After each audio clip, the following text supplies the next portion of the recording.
les cuesta mucho entender que esa persona no va a volver. Solemos recibir preguntas de ¿cuándo va a venir? Si va a venir a mi cumpleaños. Porque muchas veces piensan, que a esto se le llama pensamiento mágico, que esa persona ha fallecido porque no han ido a este sitio con ella, porque han discutido con ella, porque la otra persona se ha enfadado con ella.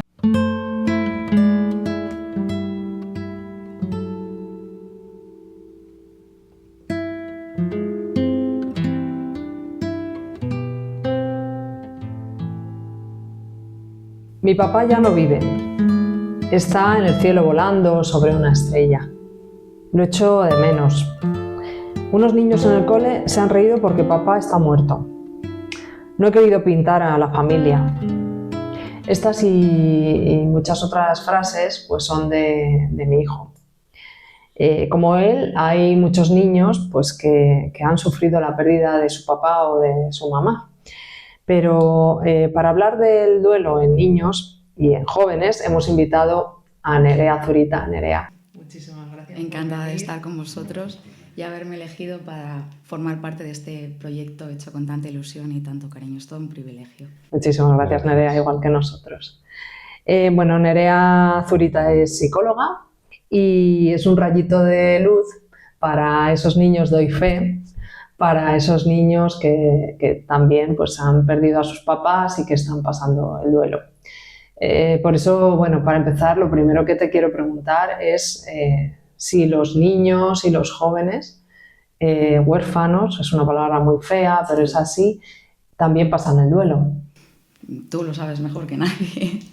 Y efectivamente pasan el duelo. O sea, el proceso de duelo es un proceso intrínseco a la vida, es decir, ya no solo por lo que vamos a hablar hoy aquí, que es por el proceso de duelo o por procesos de divorcio, sino que cualquier cambio, proceso adaptativo, incluso a nivel de pensamiento, implica un proceso de duelo y su respectiva adaptación.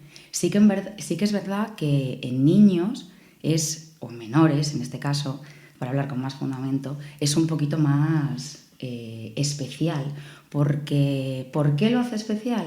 Pues porque los menores son personas dependientes.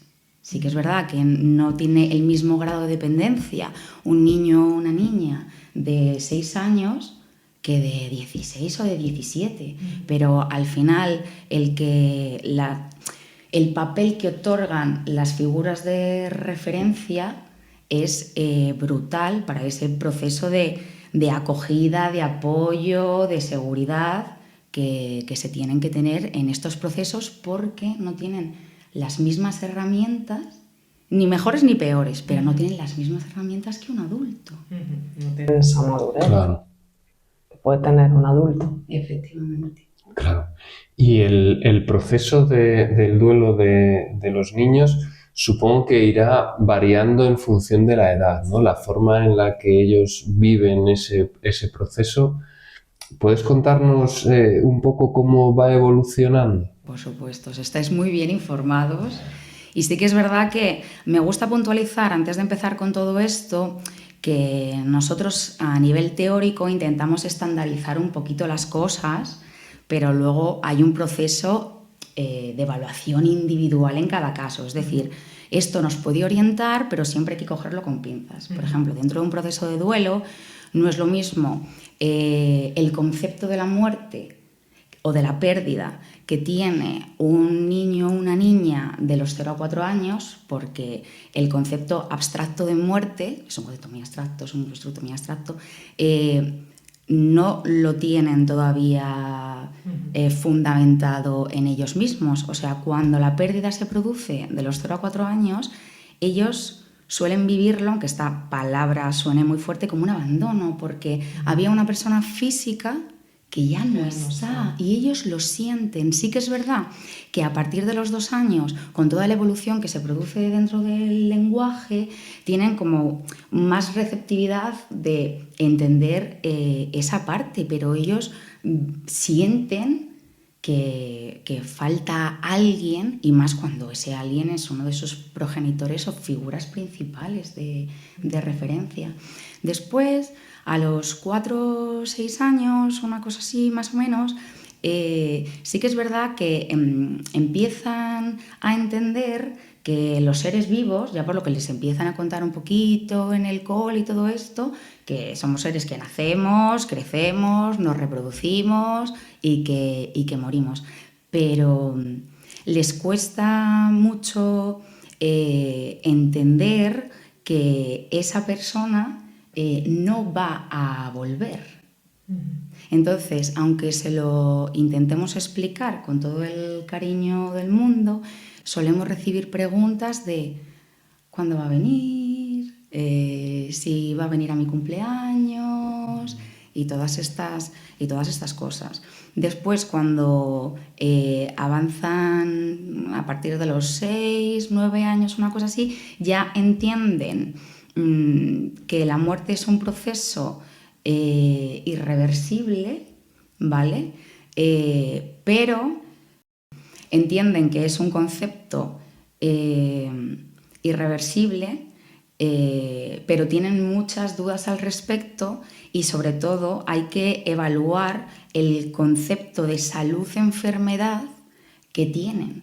Porque muchas veces piensan, que a esto se le llama pensamiento mágico, que esa persona ha fallecido porque no han ido a este sitio con ella, porque han discutido con ella, porque la otra persona se ha enfadado con ella. O sea, hay como una asociación con que, como si los sentimientos de culpabilidad, de lo que sea, estuviesen de la mano con el acontecimiento que ha sucedido. Entonces, claro, ahí es cuando hay que entrar y decir que eso no es directamente proporcional, que eso es un proceso de la vida que no ocurre por las desavenencias que han tenido entre 2 o más personas o que haya pasado por eso.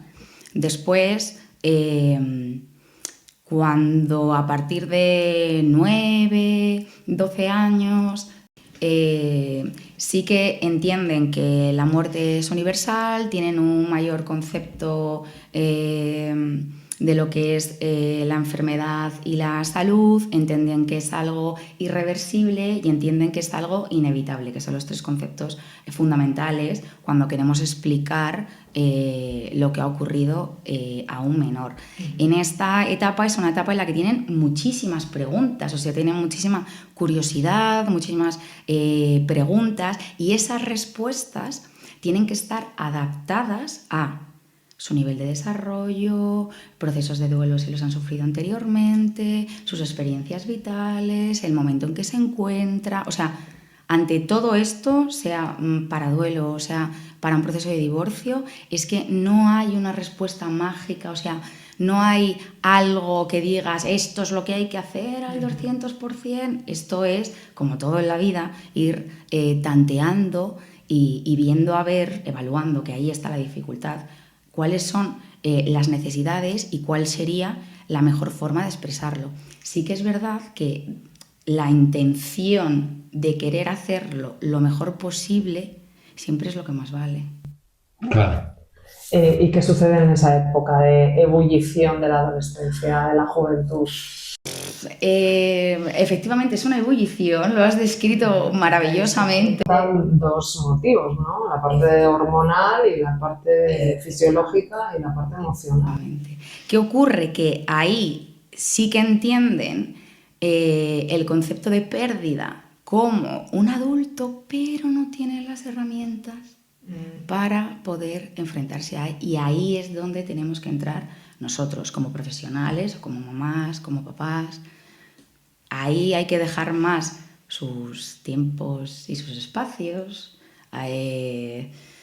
Probablemente cuenten pues, con sus figuras de referencia, que en esas etapas también son su círculo social, sus amigos, esas relaciones que construyen y que son tan importantes para ellos, o incluso otra figura de referencia, pues como abuelos, abuelas, tíos, tías, porque como que hablarlo con papá y con mamá siempre ese proceso un poco de de rechazo, y aparte que puede ser algo como muy formal y que ponga demasiada como emocionalidad encima de la mesa.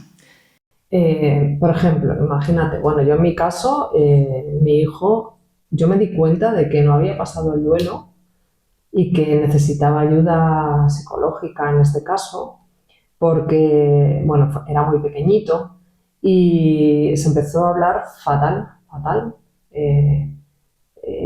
Se hablaba fatal. Además, sin ton ni son. A lo mejor estaba en la piscina y empezaba con expresiones que no me gustaban nada, nada, nada.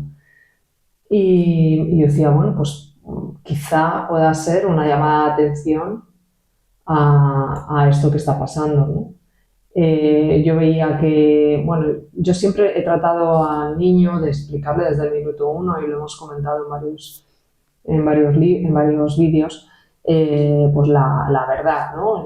Siempre de una forma, empecé diciéndole de una forma mágica, pero y luego ya poquito a poco pues fui desarrollando pues por qué su papá había fallecido, qué era la muerte, etcétera, ¿no? Aunque luego muchas veces te dejaba noqueada con preguntas que te hacían sobre la muerte, sobre el por qué no resucita papá, el por qué, bueno, etcétera, ¿no? Eso a lo largo de todo este periodo. Pero, claro, cuando fallece tu pareja, tú estás en un estado de shock y en el hoyo completamente, te fijas en tus hijos, como proteges a tus hijos, pero muchas veces no te das cuenta de las señales que te están dando tus hijos de que están pasando también ellos por un duelo. Tú sabes como adulto cómo expresarlo, eres perfectamente consciente de lo que te está pasando, pero no eres quizá por tu estado emocional,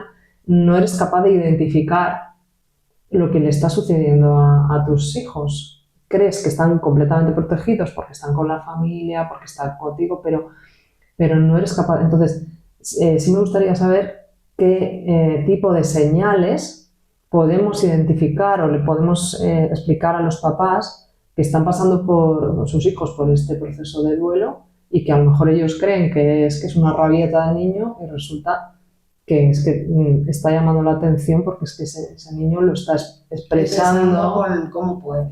Con rabia o con frustración. O ¿cómo podemos, para las distintas etapas, ¿no? Según lo que has explicado, en la etapa más infantil, en la niñez y la juventud? Pues, por ejemplo, de los 0 a 4 años lo suelen expresar más, efectivamente, como bien has dicho, Bea, con rabietas. Al final, el llanto, esas situaciones que las hacen adaptativamente para poder regular todo lo que están viviendo por dentro, nos pueden, porque no tienen tantos recursos como en otras etapas del desarrollo, nos puede proporcionar información de que algo está pasando, que ese algo no tiene que por qué ser desadaptativo, sino pues estar pendientes de que también se está expresando y acompañándole en ese momento. Luego ya de los 4 a los 6 años se empalma un poco más, porque esto ya sabéis que nosotros lo intentamos meter, pero nunca va ahí, esto siempre se coge efectivamente con pinzas. Suelen tener como ciertas regresiones en el desarrollo, que si mojo la cama, que si tengo pesadillas, Muchos miedos, ¿no? Muy bien, muchos miedos, mucho llanto o como si no pasara nada, ¿vale? Cuando avanzan un poquito más en edad, sí que hay más irritabilidad.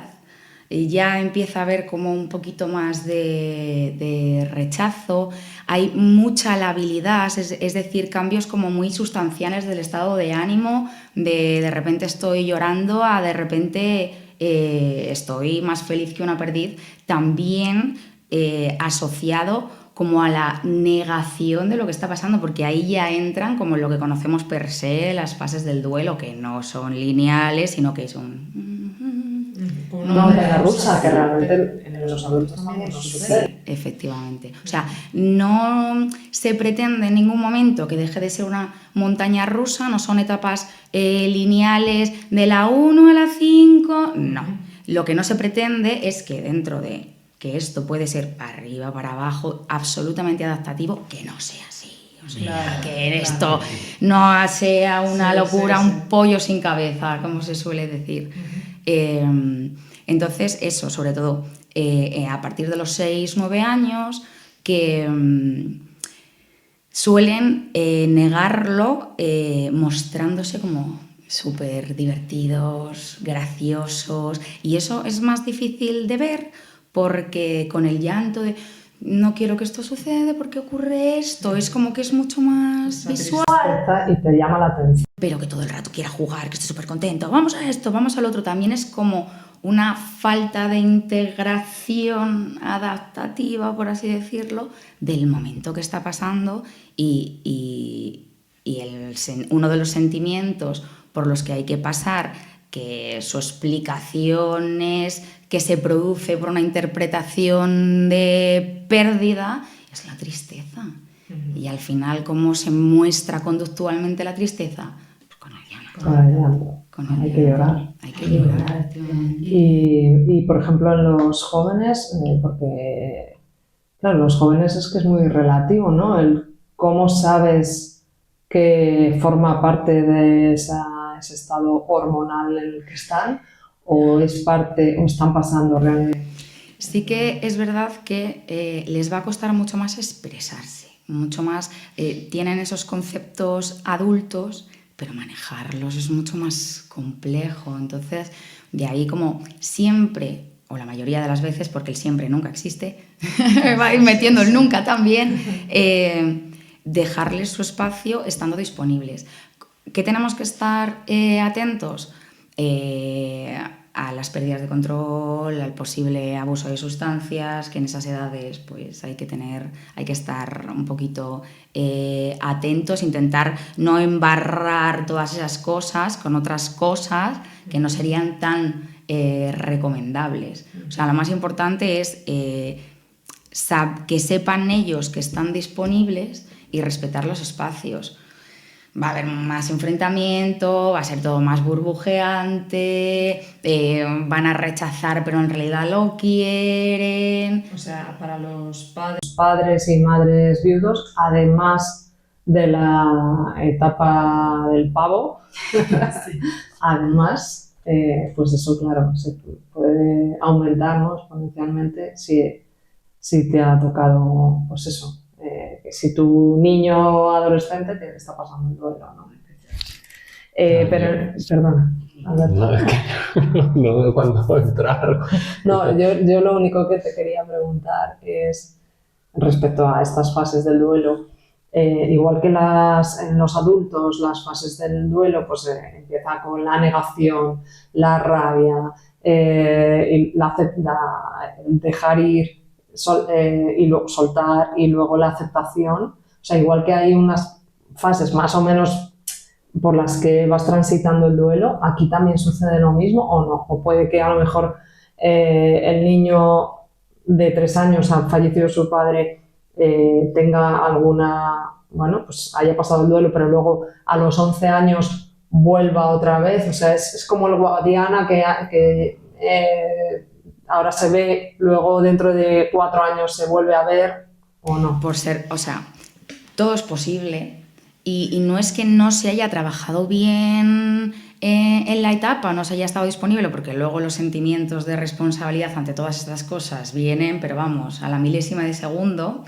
Es que si se vive en una etapa concreta del desarrollo, con todos los cambios que supone seguir evolucionando, también puede evolucionar los conceptos que tenía de eso, surgir más preguntas, pequeñas regresiones que no tienen por qué ser desadaptativas, pero al final no es lo mismo que un adulto en la etapa adulta viva estos procesos, que es verdad que nosotros también tenemos como un proceso evolutivo, pero no unos cambios tan sumamente sustanciales como un menor. Que un menor. O sea, aquí no hay cosas ni buenas ni malas, ni mejores ni peores. No significa que porque se revuelva tiene que haber algo incapacitante o desadaptativo. Puede ser perfectamente congruente con las circunstancias y en este caso pues con las etapas del desarrollo. ¿Y las fases son iguales? Sí, suelen ser iguales. A grosso, o sea, como hemos hablado de que, pues eso, de esta edad despunta un poquito más esto, en la otra despunta un poquito más lo otro, pero al final la negación, la irritabilidad, la aceptación forman parte intrínseca de todo este proceso. Yo lo que entiendo de lo que estás diciendo es que al final un niño, como va pasando por distintas etapas en las que va comprendiendo de manera distinta las cosas, claro, nosotros como padres tenemos que hacernos a la idea de que su proceso, pues probablemente igual que el nuestro, vaya a durar, entre comillas, toda la vida, ¿no? Porque lo que a lo mejor no piensa o no siente en la primera etapa hasta los 4 años, pues lo empieza a sentir a los 6, ¿no? Y entonces nosotros tenemos que ser capaces de acompañarlo primero, ¿no? Yo creo que como padres la primera obligación que tenemos o la palabra que nos tenemos que tatuar, ¿no? es acompañar, ¿no? Todo ese proceso adaptándonos a la situación, a la edad y a las capacidades que tiene nuestro hijo y sobre todo dándonos cuenta de que pueden ir surgiendo dificultades en cualquier momento, ¿no? Y dudas y sentimientos, ¿no? Y que las dificultades, y discúlpame que te interrumpa, Alberto, no están ligadas a que se haya hecho mejor o que se haya hecho peor. O sea, eso hay que despojarse de todas esas connotaciones dicotómicas, bueno o malo, correcto o incorrecto, bien o mal, que muchas veces hacen que el proceso sea todavía más arduo. Te sientes más culpable también. Claro. Claro, entonces yo lo que veo de eso es que es perfectamente factible que una persona que haya perdido a un padre o a una madre, pues siendo niño o bebé, pues de pronto en la adolescencia, que es la época, que es verdad lo que dices, eres adulto para plantearte cosas, eres adulto para plantearte problemas, pero eres todavía niño para encontrar las soluciones, ¿no? En cierto modo. Y es posible que en esa edad, de pronto, pues 15 años después de la pérdida de tu padre o de tu madre, sientas pues esa carencia, esa falta, empiezas a echar cuentas de todo lo que te ha faltado en la vida, que a lo mejor de niño no lo manifestaste, ¿no? Y entonces como padres a lo mejor no somos capaces de encontrar ese nexo de unión porque, como tú dices, se puede venir como por unas actitudes a lo mejor pues muy agresivas y tal, y necesitamos a lo mejor de alguien que sepa, ¿no? A un psicólogo que sea capaz de tirar de ese hilo hasta que nos demos cuenta de que esas respuestas vienen por esos sentimientos de pérdida, de rabia, de frustración, que de pronto afloran en la adolescencia porque hay preguntas que... Sin responder y que no van a tener respuesta, muchas de ellas. Claro. Bueno, pues... Una reflexión. Sí. Es que lo que tú dices, yo lo entiendo, pero necesito también traducirlo. Por supuesto. O sea, dentro de lo que has dicho, Alberto, una de las cosas más complicadas es, primero, ver el momento en el que me planteo querer o necesitar ayuda y hacerlo, efectuarlo. O sea, pedir ayuda es un acto de valentía brutal, aunque muchas veces esté asociado a todo lo contrario. O sea, cuando se trabaja con menores, lo más recomendable siempre se trabaje. Lo que se trabaje es que nunca jamás, bueno, nunca y jamás, yo soy muy taxativa, pero no es recomendable que se trabaje únicamente con el menor o la menor, sino que se trabaja con el núcleo familiar. O sea, hay objetivos tanto para los menores como para los papás, para los mamás o la figura de referencia subyacente. O sea, el concepto de equipo tiene que estar a la orden del día. Sí. Sí, y yo creo que no nos podemos confiar en ningún momento, ¿no? Por lo que decimos, en una fase a lo mejor sí tenemos la respuesta que nuestro hijo necesita, pero en otra fase no. Efectivamente. ¿Cómo deberíamos comunicar la noticia a nuestros hijos? También entiendo que en función de su grado de madurez, pues tendremos que hacerlo de una manera distinta. Supongo que, debemos acompañar porque, como has dicho antes, al final es un grupo familiar, no somos dos personas distintas o las que sean. ¿Cómo crees tú que debe ir evolucionando esa comunicación a lo largo de los años del niño? O sea, sí que es verdad que ante esto suele haber un conjunto común de recomendaciones, ¿vale? Lo primero son 3 conceptos fundamentales ante la pérdida, que es universal, que es permanente y que es irreversible. Y a partir de ahí, de esos 3 conceptos fundamentales, lo que es recomendable es adaptarlas a según cada edad, etapa del desarrollo, circunstancias, procesos, o sea, viendo al menor y a la menor de manera individualizada. ¿Qué es lo que se va a recomendar siempre, siempre, siempre? No mentir.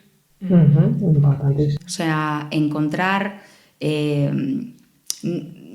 lo de siempre. No hay una fórmula mágica, pero que sí que hay recomendaciones que pueden por lo menos arrojar un poquito de luz en esa presión que tenéis vosotros de quiero hacerlo lo mejor posible, a mí quien me dice que lo estoy haciendo lo mejor posible, tener mínimas recomendaciones que puedan guiar el proceso, pero siempre poniendo encima de la mesa que la intención y el amor con la que se hace es lo que más vale. Eso es sustancial y a lo que os sería recomendable que siempre os agarraréis.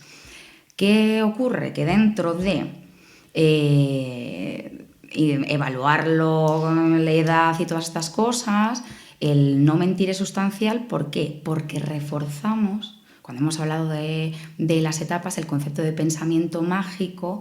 Si nosotros contamos una historia como la de la cigüeña cuando vienen los niños, cuando nacen los niños, reforzamos que haya cierta ilusión, que puedan volver, que todo sea mágico, y cuando lo intentamos transmitir con magia, al final es como que también queremos transmitirlo como con dulzura, que sea bonito, ¿no? Al final es nuestra intención, pero el que sea realista no es excluyente de que también pueda ser bonito. O sea, lo recomendable a la hora de transmitirlo es que sea una persona con la que el menor tenga un gran apego, una relación de apoyo sólida, que sea en un lugar que el menor lo sienta como un lugar seguro. Sí que es verdad que a veces las noticias ocurren de manera inesperada y a lo mejor estamos fuera. Bueno, pues en ese momento evaluar qué es lo mejor. ¿Cómo? Pues viendo la relación que tenía el menor con esa persona, si sufría un proceso o no de enfermedad. O sea, son recomendaciones, pero no hay una batuta. Poner encima de la mesa el no mentir y tratar el concepto de universalidad, es decir, todos nacemos, crecemos, reproducimos, morimos, que es irreversible, impredecible, que no está ligado a sentimientos, y con el concepto de salud-enfermedad, sobre todo para etapas de 4, 9, una cosa así más o menos, que entiendan, para que no cojan cierto respeto a las enfermedades y al concepto de muerte o pérdida, que ocurre en casos cuando la enfermedad es muy, muy, muy, muy, muy grave, y que siempre los profesionales capacitados intentan hacer todo lo posible para que no intentar no reforzar, que puedan cogerle cierto respeto a todas esas que no cosas. cojan un miedo exagerado a cualquier enfermedad. Claro, que asocien en plan me pongo mal o alguien se pone... Yo, por ejemplo, en mi caso, el niño era muy pequeño, tenía 2 años y medio, 2 años y medio. Claro, yo sí que trabajé la magia en el sentido de papá está en el cielo volando con una estrella, además había estrellas fugaces, entonces aproveché nada más llegar de que me dije, bueno, que falleció mi marido, pues esa misma noche se lo comenté a mi niño.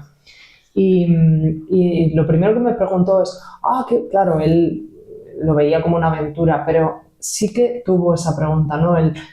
¿Y entonces cuándo va a volver? Porque claro, es de noche, ¿cuándo va a volver? Entonces ahí eso me dio pie a decir, papá no va a volver. Entonces ahí yo creo que fue el primer momento en el que se dio cuenta de que esto ya es para siempre. No, pero no va a volver papá. No, papá no va a volver. O sea que en ese sentido es verdad que creo, claro, con el tiempo me doy cuenta de una forma intuitiva, que ahora lo está reforzando Nerea, pues no mentí a mi hijo. Y luego otra cosa que me parece muy, muy importante es que cuando el niño te pregunta, siempre, siempre tengas una respuesta. O sea, no obvies esa pregunta. No dejes de lado esa pregunta intencionada ¿y de qué murió papá? ¿No? O ¿por qué papá no resucita? Como me ha preguntado muchas veces. Pero ¿y qué es eso del cáncer? ¿No? En el caso que fue mi marido. Entonces yo creo que ahí tienes una oportunidad maravillosa para explicar o para simplemente pues, para reforzar esa sensación o sea, el hecho de que tu pareja ya no va a volver, de que ya... Y luego otra cosa también que me parece muy importante es intentar no utilizar palabras que puedan suponer una culpabilidad del niño. Por ejemplo, es que papá nos ha abandonado, que es muy, muy típico cuando a lo mejor tú estás en un velatorio y es que, ojo, nos ha abandonado, incluso en los sermones, ¿no? En las homilías, o es que nos ha abandonado. No, o sea, no nos ha abandonado, se ha ido, y ha fallecido, ha muerto, pero no nos ha abandonado delante del niño. No lo puedes decir porque entonces el niño dice, nos ha abandonado por mí, o sea, siente esa culpabilidad de alguna forma. Y yo he intentado durante todos estos años cuidar muy mucho las palabras cuando el niño intencionadamente, o sea, yo sabía que mi hijo me estaba preguntando intencionadamente para querer saber más sobre el fallecimiento de su padre. No sé, quizá como recomendación también a los papis podría valer, ¿no? Por supuesto. Y ahora que cuentas eso, que llorar juntos también, ¿no? Que es importante llorar juntos, no solamente racionalizar todo juntos, sino acompañar al niño en ese momento de llanto que lo va a tener, ¿no? Y que lo tiene que tener, y hay que, no sé, dejarle esa puerta abierta, ¿no? Y no solo llorar, o sea, cuando el niño llora, sino cuando tú lloras. Para mí también era como un espacio de unión. Yo estaba hecha polvo, entonces yo lloraba y mi hijo llegaba todo feliz. Mamá, ¿estás llorando? ¿Estás triste? Digo, sí, claro. Identificar también las emociones es muy importante, ¿no? Muy importante. O sea, sí que es verdad que una de las cuestiones que preguntan tanto los papás como las mamás es podemos llorar delante de los niños. Por supuesto, estás validando la emoción y haciéndolo completamente normal en el día a día y enseñándole adaptativamente cómo se expresa. Es muy importante que tu hijo te abrace de la misma forma que tú le abrazas a él, para decir, no, mamá, yo estoy contigo. Yo creo que ahí además refuerza el vínculo familiar. Me parece Importante. Y el llanto, quieras o no, limpia Limpia. todas esas emociones, ¿no? Si no las echas a través del llanto, quieras o no, se quedan, y yo creo que es más fácil que vuelvan a salir que si las has expulsado. Sí que es verdad que con lo que acabáis de comentar es también recomendable poner encima de la mesa que 6, 7, 8, 9 años, una cosa así más o menos, también es como que sobreprotegen mucho a los progenitores, figuras de referencia, al otro, para que no pase algo malo. También el estar muy pendientes o el que cojan responsabilidades que no les corresponden o que piensen que si hago esto o lo otro no va a suceder esta cosa o la otra, es difícil de evaluar, pero también es relevante ponerlo encima de la mesa. O sea, son tus padres, ¿no? Tus niños se convierten en tus padres en ocasiones, ¿no? Por esos miedos, efectivamente, esa tensión por las vivencias, quieren, lógicamente, que eso no les vuelva a pasar otra vez. Y lo podemos ver representado de muchas formas, como por ejemplo en el juego. O sea, en el juego pueden jugar con representaciones de pérdidas, mostrarlo. Al final es una forma de tantear el mundo y ahí en el juego se ve reflejado lo que les ocurre en el día a día. O sea que se puede dar el caso de niños que demuestren pues las consecuencias de la pérdida de un padre como en la sobreprotección del otro progenitor. Sí. Y cuando hacen, asociado a lo que acabas de decir, preguntas como ¿tú cuándo te vas a ir o cuándo te pase algo? Claro, es lo primero que te sale o lo que suele salir primero es como nunca jamás me voy a ir de tu lado. Sí, efectivamente. Sí. Pero no es verdad. Entonces, es complejo ponerlo encima de la mesa, pero dentro del concepto de no mentir. Es decir, mamá o papá están sanos, ya sabes que nos podemos poner malitos, que nos pongamos malitos no significa que pueda ocurrir esto o que pueda ocurrir lo otro. Mamá o papá somos más mayores que tú. Y de manera natural no tiene que pasar nada porque no hay nada asociado a que pueda pasar algo, por ejemplo como una enfermedad vigente o cualquier cosa relacionada con eso, pero vamos a acompañarte a lo largo de nuestro ciclo vital, o sea... Sí, vamos a morir antes que tú, porque tú vas a tener hijos, vas a ser abuelo y es así. Es que... Claro, a mí mi hija me lo ha preguntado alguna vez y a mí la forma que me ha salido de responderle es yo me quiero morir, ¿sabes? No sé cuándo va a ser, pero yo me quiero morir cuando tú ya tengas 40 años, porque pues, yo ya tendré 80 y bueno, es una edad más o menos normal, ¿sabes? Y yo quiero ver a tus hijos y tener nietos pues para cuidarles y tal, pero, o sea, el darle la intención mía, que luego ya Dios dirá, ¿no? Pero bueno, no sé, ha sido mi forma de responder que mi hija, sin haber perdido ni a su padre ni a su madre, pero también se ha hecho esa pregunta, me imagino que tiene que ver con las fases, ¿no? Como tú decías antes, llega un momento en el que el concepto de muerte llega a su cabeza y aunque no hayan perdido a su padre o a su madre, pero se lo preguntan. Hay que hablar de la persona fallecida con nuestros hijos habitualmente o no, o es hurgar en la herida.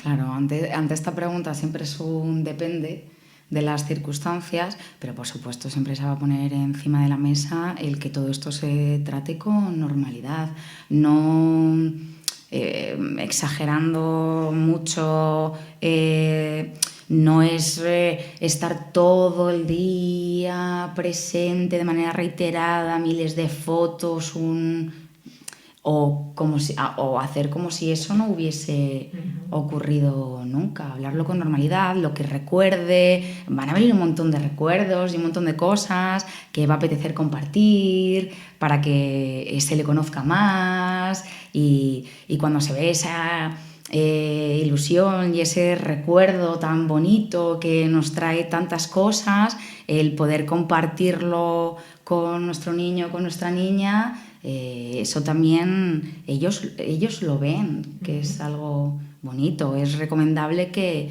cuando salga... Que sea con amor, ¿no? Que sea fruto del amor, no es el hecho de decir vamos a poner aquí un altar, sino que sea de una forma normal, de la misma forma que puedes hablar de un amigo o de una persona de la familia.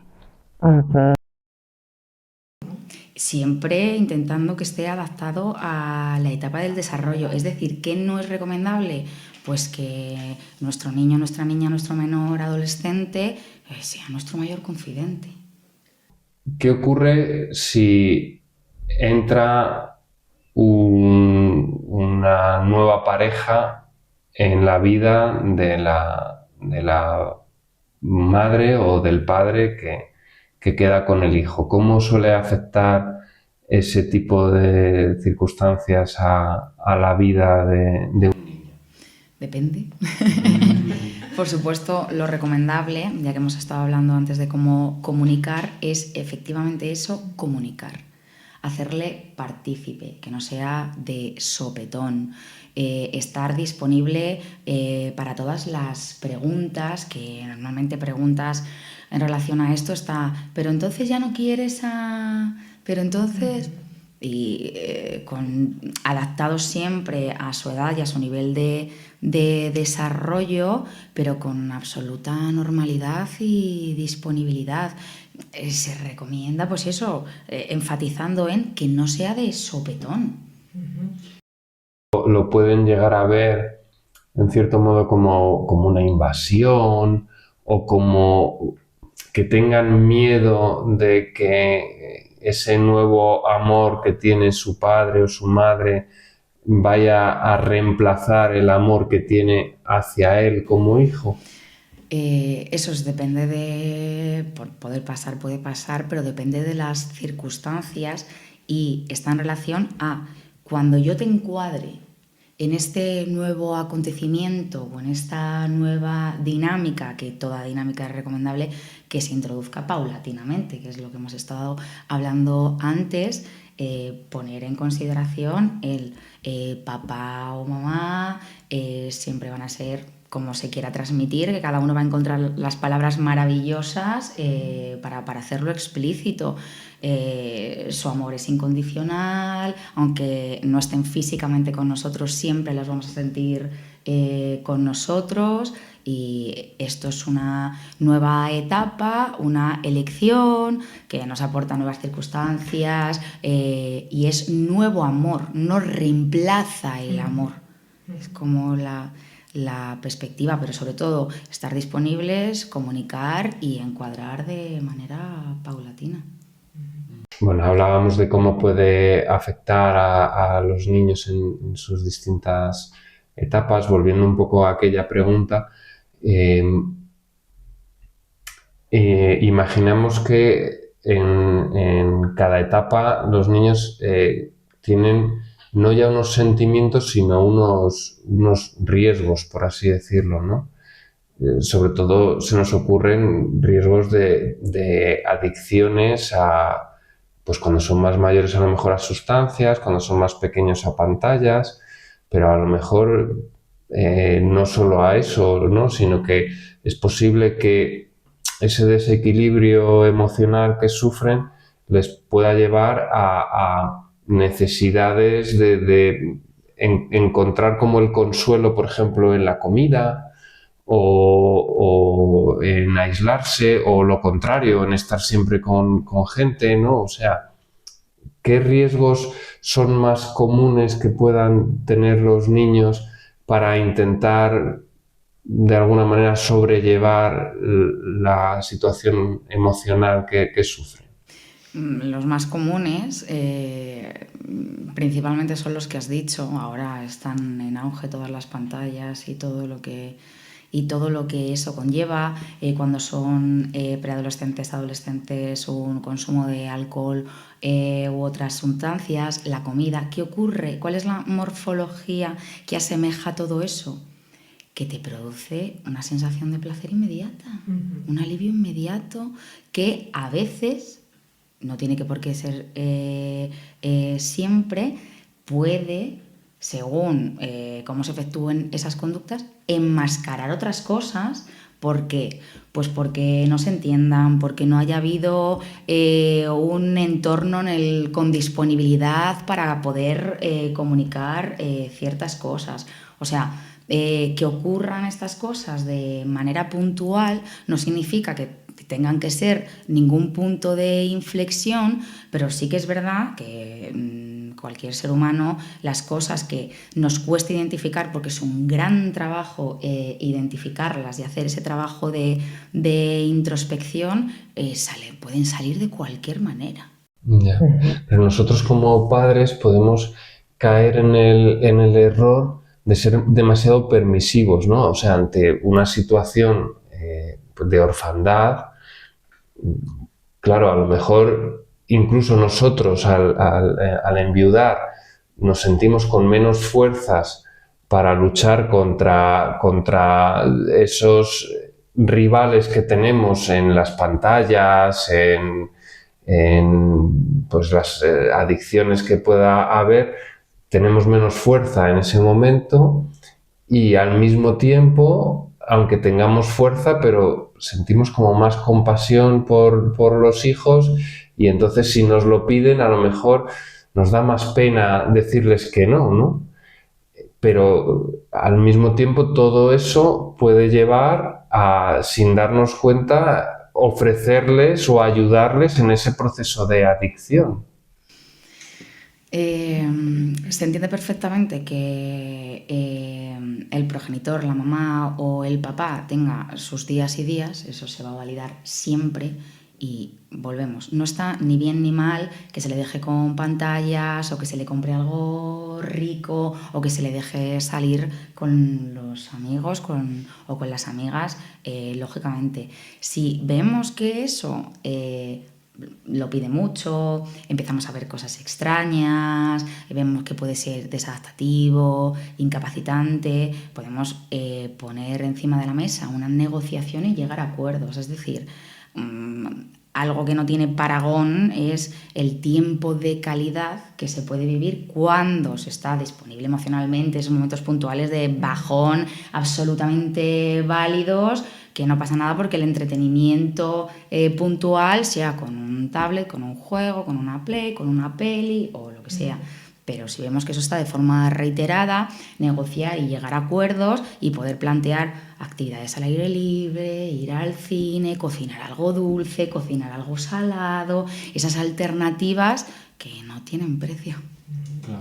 Claro, probablemente para evitar caer en malos hábitos, lo primero es encontrar buenos hábitos, ¿no? Y es verdad que hablabas del aire libre, que lo comentábamos nosotros, ¿no? El poder curativo que pensamos que tiene la naturaleza. Lo tiene, regula el sistema nervioso de una manera maravillosa. Claro. Sí, hacer cosas juntas, ¿no? Juntos, en familia, momentos en familia que son básicos, por poco que sea, pues siempre va a reforzar ese vínculo, ¿no? Y el poder decirle a tu hijo: hoy te veo un poquito más tristón, a ver, ¿qué te pasa, no? Sí, pero yo creo que nosotros también lo estamos viviendo, por suerte, no de manera... Claro, nosotros nos damos cuenta de que no puedes coger un mal hábito y cuando ya ves que se ha convertido en un mal hábito, intentar suplirlo con un buen hábito nuevo que no es hábito, sino, o sea, con una actividad nueva que no se ha convertido en hábito. Entonces, claro, el ir a la naturaleza para un niño que está enganchado a los videojuegos, por ejemplo, pues es un castigo, es algo que no quiere hacer. En ese momento no lo quiere hacer y te va a costar muchísimo trabajo, muchísimos días de ir a la naturaleza, conseguir que eso sea un hábito que en su momento reemplace al hábito nocivo que tiene, ¿no? Entonces, pensamos que lo que hay que hacer es, al contrario, crear hábitos positivos para que no haya espacio para que entren los hábitos negativos, no tratar de introducir los hábitos positivos cuando ya sea demasiado tarde. Complejo. Claro, y sobre todo cuando en este momento, que a lo mejor el duelo puede pasar 1 año, 2 años o 3 años, como tuve yo, ¿no? Que es una época a lo mejor crucial en la infancia del niño, en la edad del niño, y claro, es que muchas veces no te apetece ni salir de casa. O sea, es que el problema es que tú no tienes fuerza para soportar la carga emocional de tu hijo, porque tú estás hecho polvo. Entonces, compatibilizar eso yo lo veo complicado. El hecho de decir, yo sé que a mi hijo le viene muy bien la naturaleza, pero es que a mí no me apetece salir de casa. Claro. Y no voy a salir de casa. O sea, nadie me impone salir de casa, ¿no? Porque no, sí. Ahora no va conmigo. Sí, una cosa que he visto yo con esto de la naturaleza es que, claro, no es lo mismo nuestra capacidad que la que tienen los niños. Entonces, yo quiero ir a la naturaleza y quiero subirme a aquella montaña. Pero si a mi hija le hago subir a aquella montaña, no quiere ir nunca más, ¿sabes? No lo ve igual. Claro, lo ve como un castigo. Entonces, si yo quiero que mi hija vaya a la naturaleza, pues tenemos que encontrar un punto medio. Entonces, yo consigo que vaya a la naturaleza y ella consigue no morir en el intento, ¿sabes? Pues bueno, que el caminito sea más llano y tal. Entonces, vale, sí, hay que llegar a acuerdos, ¿no? Nerea, en este momento de debilidad en el que estamos los papás y las mamás que nos hemos quedado viudos y que estamos pasando por este momento tan extraño, los padres solemos sobreproteger a los hijos, quizá muchas veces pues, para intentar llenar el vacío de esta persona que no está. Claro, eso suele ser habitual, ¿no? O sea, no nos podemos culpabilizar por ello, ¿no? Por supuesto que no. Dentro de lo que hemos hablado antes de que la mayoría de las veces intentéis hacer las cosas lo mejor posible. Y eso al final es lo que prima. Y cuando se intentan hacer las cosas lo mejor posible, eso no es compatible con la culpabilidad. O sea, una cosa son que veamos ciertos resultados, porque siempre vamos a querer lo mejor posible para ellos y para nosotros, pero a veces equivocarnos, errar, tantear, esto es un tanteo constante. No hay mejor forma que tiene el ser humano de aprender que por ensayo y error. Puede pasar que esté el exceso de sobreprotección o la ausencia de sobreprotección.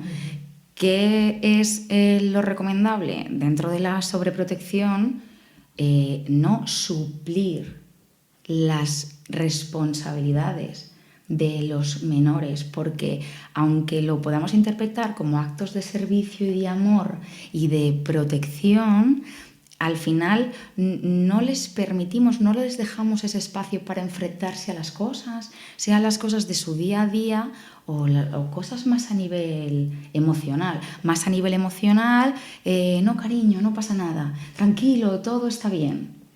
Podemos estar invalidando ciertas cosas y a nivel conductual, pues desde te hago la cama, te hago la mochila, te pregunto todos los días esto, te hago esto, te llevo lo otro, paulatinamente, según la edad y el ciclo evolutivo en el que se encuentre, ir aumentando esas responsabilidades para hacerle una persona autónoma e independiente. Y todo lo contrario también, ¿no? O sea, el hecho de decir, de no asumir la responsabilidad como padres, que también puede ser habitual, ¿no? Sí, también es habitual.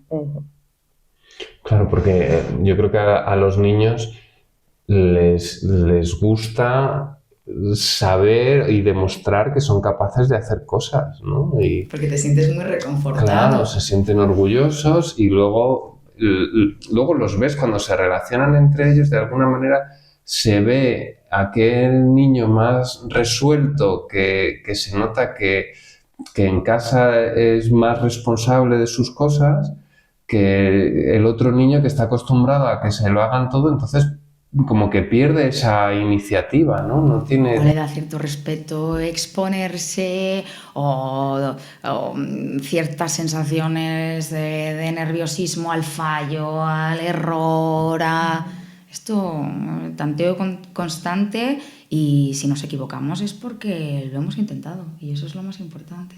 Claro, hay que dejar espacio a que los niños aprendan y se equivoquen. Claro. Muy bien.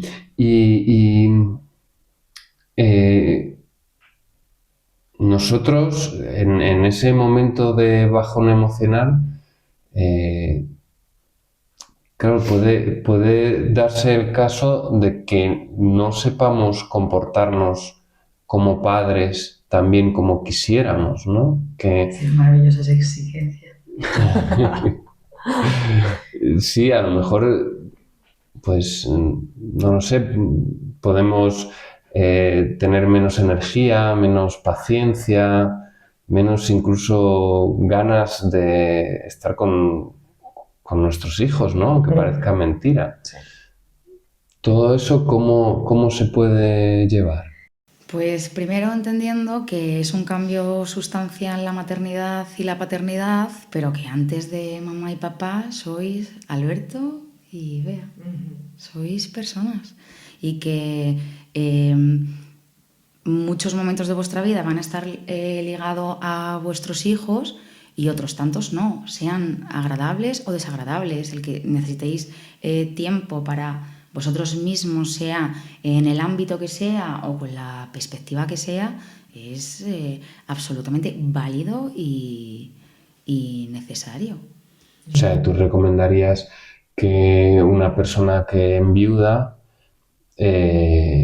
busque algún momento para sí misma, ¿no?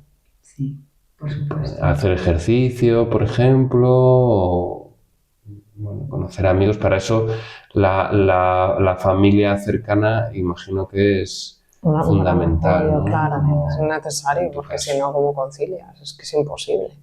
Necesitas el apoyo de alguien para poder dejar a tu niño y luego tener un poco de tiempo para ti. Claro.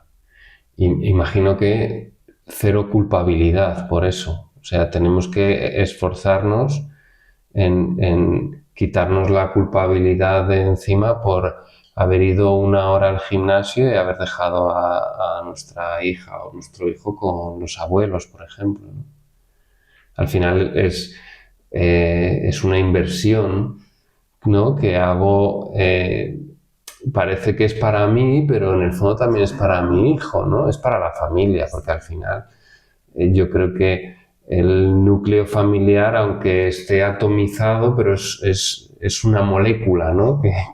Que lo que afecta a uno afecta a todos, ¿no? A todo el núcleo, y aunque el núcleo pues haya perdido una parte, sigue siendo ese núcleo familiar, y cuanto mejor esté cada una de las partes, mejor para todos. Efectivamente, sobre todo también porque los padres sois como superhéroes, y también la visión de que esa autoexigencia maravillosa que he dicho antes, queréis hacer las cosas lo mejor posible, y a veces vuestros estándares de autoexigencia son demoledores. Y lo primero, la recomendación es que no sois robot programados, y ninguno de los niños y niñas han venido con un manual debajo del brazo. Ninguno. Es constante tanteo, sois humanos, idas, venidas. Y eso en soledad, la crianza en soledad de un hijo es más complicada.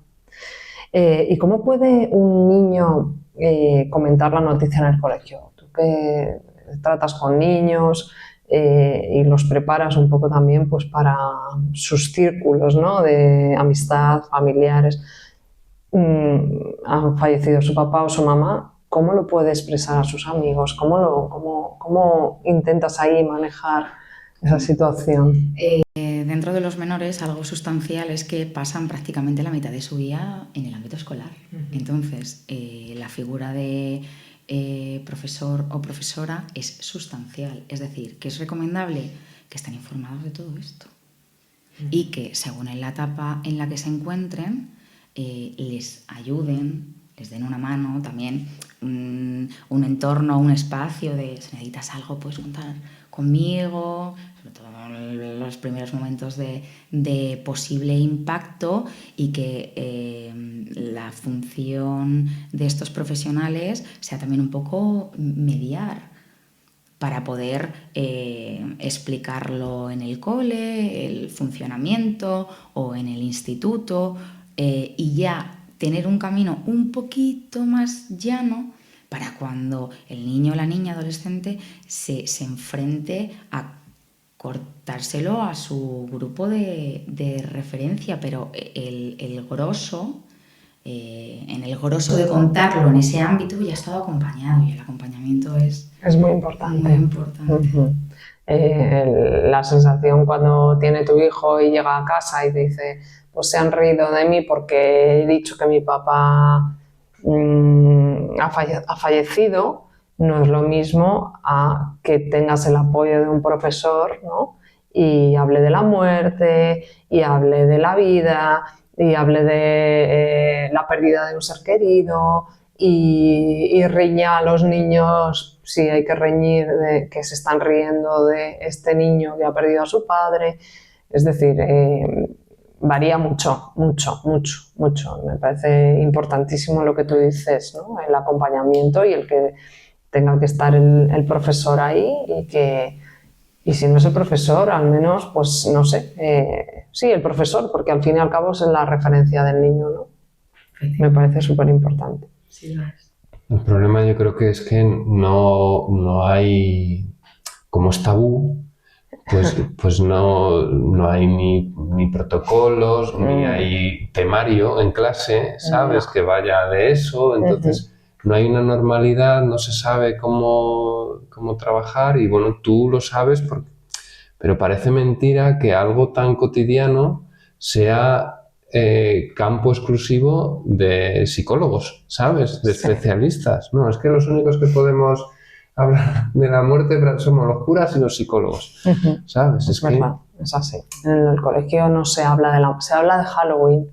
Yo soy muy crítica con eso. Es decir, yo muchas veces, sobre todo los primeros años, ¿no? Que los papás en Facebook y en WhatsApp y todo eso, pues hablaban, pues le he hecho para Halloween el disfraz y no sé qué, no sé cuál. Y yo muchas veces en Facebook y en WhatsApp decía, el tiempo en el que estás haciendo el disfraz con tu hijo, dedícalo también, por favor, a hablar sobre la muerte, sobre lo que supone la muerte, lo que es la muerte, lo que es perder a un ser querido, porque no se puede trivializar así, de esa forma, de la muerte, ¿no? En el colegio hablan de la muerte como Halloween, o sea, nada más lejos de la realidad, ¿no?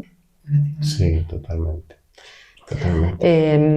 La familia política es importante para el niño, en este caso, y para que una vez que ya fallece su papá o su mamá, para que pueda encontrar también apoyo emocional, ¿no? Por supuesto.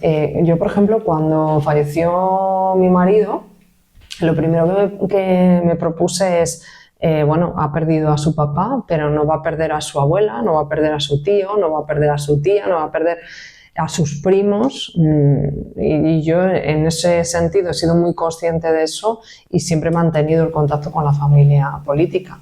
Eso supone trabajo doble, es decir, tus tareas, tus obligaciones la familia por mi parte, la familia política. Claro, yo me tengo que dividir de alguna forma, pero me parece fundamental, o sea, ¿qué puedes decir sobre el apoyo emocional que puede tener el niño en la familia política o en la familia de la persona que ha fallecido? Claro. Al final es otro núcleo que le pueden dar perspectivas muy enriquecedoras de acompañamiento, de tiempo de calidad, de ver las cosas con perspectiva y realidad. Y efectivamente es un gran trabajo y un gran esfuerzo que no se ve o no se suele ver. No se suele ver. No se suele ver, pero también dejar encima de la mesa el respetar vuestros tiempos ante esto. Es decir, no hay, volvemos, algo mágico de recomendable que de los no sé qué, los no sé cuántos, sino también dentro de los periodos de adaptación, haciéndole partícipe, preguntando, viendo lo que apetece, pero por supuesto todo lo que sea tiempo de calidad con la que siempre va a ser su familia, siempre va a ser recomendable. No la puede perder. Claro, porque ya ha perdido bastante. Y está claro que si es una familia sana y cariñosa, pues le van a aportar y bueno, no va a poder sustituir, ¿no? Pero siempre va a poder sumar. El problema muchas veces es que pues la familia política no la sentimos nuestra familia, ¿no? Y hay casos en los que tienes que hacer un gran esfuerzo. Por eso se ha puesto, sí. Pero yo creo que, no sé, es un esfuerzo por tu hijo, ¿no? Que haces miles y bueno, lo tienes que hacer, ¿no? Y pues bueno, yo sí invitaría a hacerlo porque hay sí, que pensar sobre todo en esas circunstancias. Que el niño pues va a estar rodeado de amor al final, ¿no? De gente que le va a querer igualmente. Y lo que decimos, ¿no? Ha perdido un papá o una mamá, pero no ha perdido el resto de familiares que le va a acompañar durante toda su vida. Bueno, Nerea, pues muchísimas gracias de verdad por aportar este rayito de luz que sabíamos que lo íbamos a tener.